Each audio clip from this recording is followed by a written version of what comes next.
Greetings from Snake Mountain Boat Works on Tuesday, July 26, 2022. Oh my goodness. People always ask me, how much is it going to cost to fix it? What's wrong with it? And they're presenting me with a completely intact hull. Well, here is why I can't answer that question. We are working on, and this is an update for our 1948 18.5 foot Truscott utility. We are in the process of removing her bottom, and we were all excited about this boat because the bottom looks so good on the inside, the bottom looks so good on the outside, and even though we're going to put a 5200 bottom on her, we didn't think there'd be much framework involved. Well, Joe, take it away. Yeah, so as I was stripping off the bottom planks, I noticed right here on this channel it was pretty soft and squishy. So as I got the planks off, this whole pile of cotton thread and 5200 was this whole chunk right here.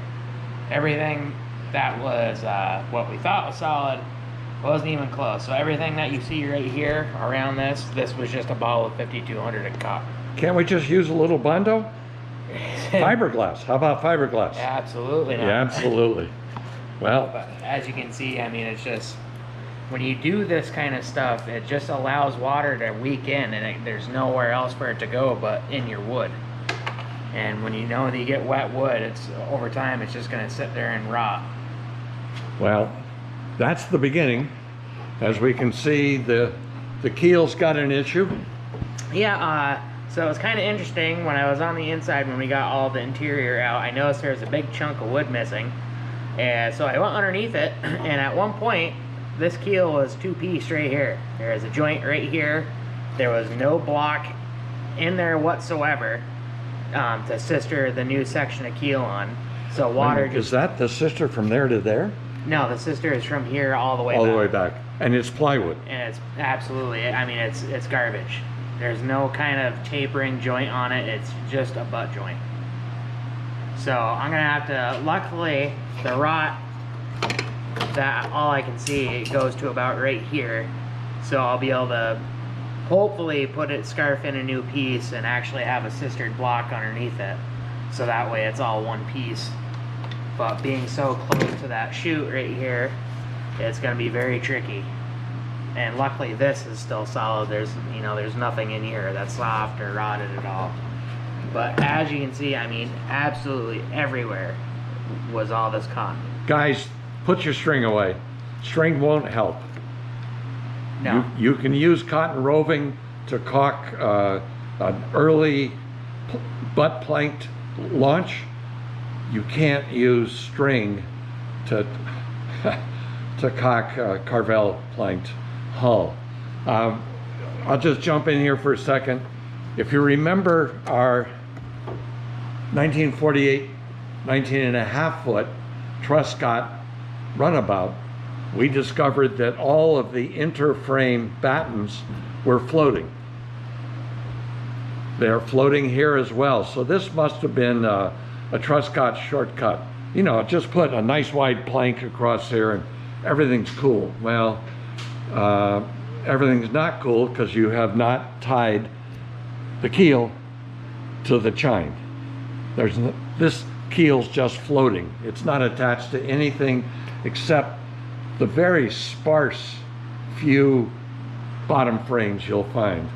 So as with the runabout, we're going to replace every one of these battens, and we will let them in, and dado them in, and secure them to the keel. But it gets better.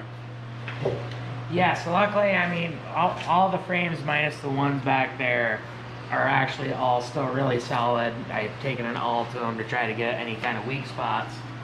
And all is good to about here.